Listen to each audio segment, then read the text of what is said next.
Po, kjo dhënia e sadakas të cilën e përmende, zakonisht duhet deri në ditën e fundit Ramazanit.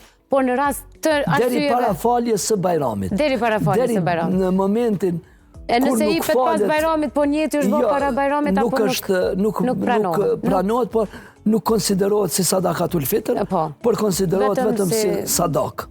Aty ku e ke porosit sadakatul fitrin, e ke paguar në institucion apo në bashkësi islame dikun, ajo është e kryme, domethënë se porosia ka shku në vend. Qysh llogaritet hoxh për person? Për shembull na jemi 4 anëtar në familje. Po, për person është 3 euro, 5 euro dhe 10 euro. Në bazë të gjendjes ekonomike.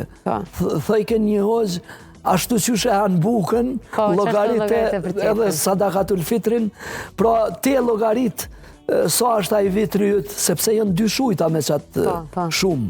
Ti kimi dhonë 2 shujta për person. 3 euro ose 5 euro, nëse arrin atë shumën që mund të ushqen 2 shujta ushqim për të varfrit, pra ti e ke obligim qatë shumë.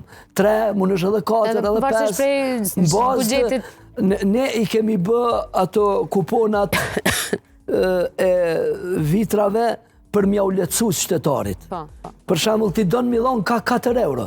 I merr kuponat për qatë shumë, ka 4 euro i jap, ti s'ka problem. A jep 5 euro, 7 euro, 10 euro është për caktimi yti, kurse kuponat janë për ta lecuar pagesën e besimtarve.